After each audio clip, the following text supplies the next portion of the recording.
What's up, guys? If you're not subscribed, please subscribe. Also, please smash that like button on the video and enjoy the show. You got to understand the mentality. They literally think they're saving the planet. What? Yeah. They How? think they're saving. They think that this is a prison planet, that we're unaware of it, and that only Scientologists can solve it. I mean, once you buy into the idea that Scientology is the only real thing that happens, then you disregard what's going on in the rest of the world. And they're saving it. Yeah. They say clearing. They're clearing the planet, which is basically making Scientology, the world safe for Scientology. But they do talk about planetary salvation. They use that phrase all the time. And how did our good friend L. Ron Hubbard, who you're such a big fan of, how did he define planetary salvation?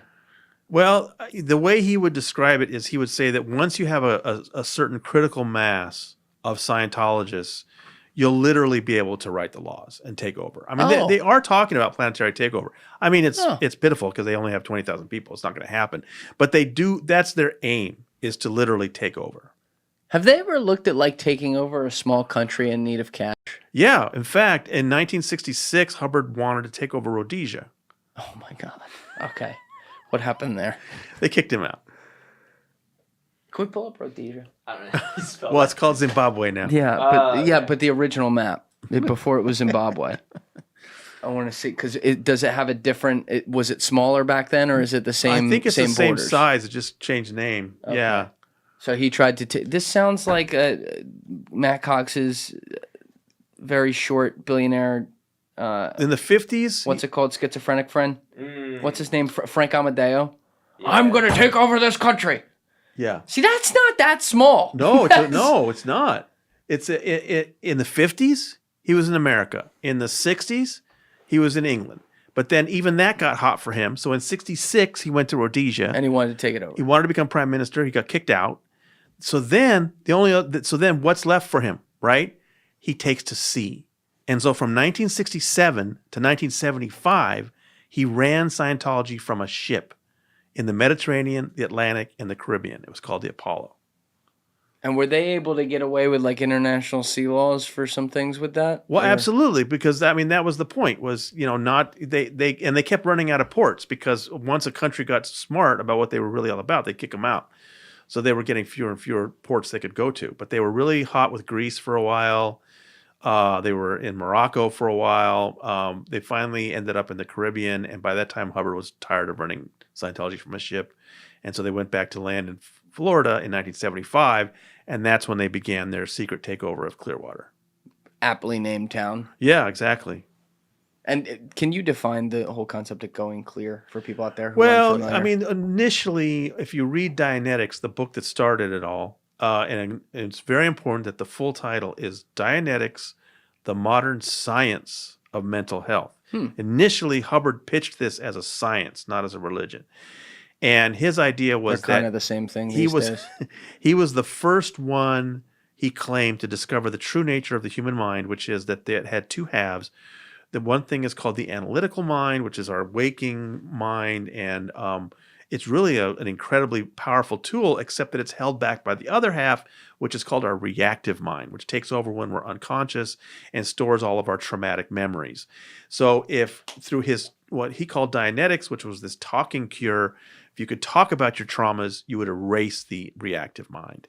And then you become this perfect, very improved person with higher IQ and perfect recall. That was always the goal. And he called that state clear. So if you went and when he initially pitched this with Dianetics in 1950, he was talking about maybe 20 or 100 hours of this Dianetic counseling, and you could go clear. And it was a very popular idea. It was very popular for the first year or so. He went broke then and had to start over again. He had lost the use of the word Dianetics, and so he came up with the word Scientology. And the difference was in Scientology, you weren't just – in Dianetics, you were going back to the womb. What was it like when you were born and before – to try to remember the traumatic incidents that were stored in your reactive mind. And so it was very popular to try to go back and remember what you were like as a fetus. Well, Terrence Howard can do it, apparently. But then Scientology goes back farther. And the idea is you're going back to previous lives, what it was like hundreds, thousands, millions, and billions of years ago. So What all Scientologists do then is they go through these various training routines to still their mind, basically, and be able to do these exercises. And then they go through what's called the grades. And what they don't realize is going on is it's all confessional. You're always being asked to talk about the things you did as a kid, terrible things you've done in your life. They're writing it all down. On you. They're building a file on you. And then finally you go clear. And originally that was the whole goal. It's just let's go clear, become almost superhuman. But then after in the 60s, he started adding things beyond clear. The OT levels, the operating thing levels. So today, clear is just an intermediate goal. It's still very important to Scientologists, but it's only an intermediate goal. And that was effectively, though, he was making it up completely as he went along. And so once the book had kind of served its purpose and now he invents the term Scientology, were there other, like, did he consult with anyone, like, senior leadership, if you will, in his organization, some of whom would have then been like, wait a second, this guy's just fucking making it up? That's a great question. Initially he was, to a certain extent, willing to listen to some of the early people, as far as maybe there were some, so-and-so in Johannesburg figured out a really cool way to do this. Oh yeah, let's add that. He would allow a certain amount of additions from other people, but over time it's just Hubbard. Everything has to come from Hubbard. Hubbard defines every single part of the entire bridge, and he would send out these bulletins after bulletins after bulletins all over the world. You have to do it this way. To this day, they talk about delivering standard tech standardly. And it's called Keeping Scientology Working. It's one of their most important policies, that the only way that you can do Scientology is to do it the way Ron described it and codified it. You cannot do it any other way.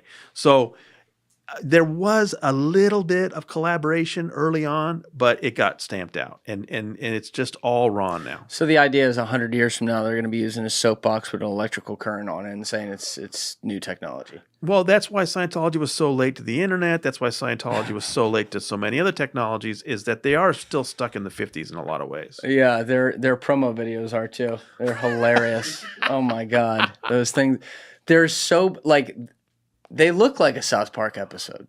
That's probably the least amount of work Trey Parker and Matt Stone ever had to do when they sit in a room and go, okay, how can we make this thing ridiculous? There's no work to be done. It's just like, all right, let's just present it and make it a cartoon. We're good. We got it. I mean, it's just, again, it's hard to wrap my head around it. But Leia was not, she never met Hubbard, right? He would have. No, I don't think Leah Remini ever. I don't think Leah Remini ever met Hubbard.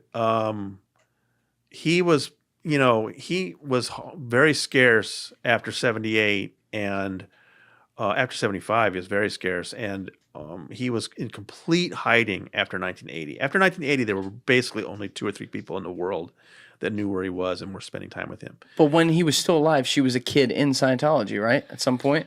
Let's see.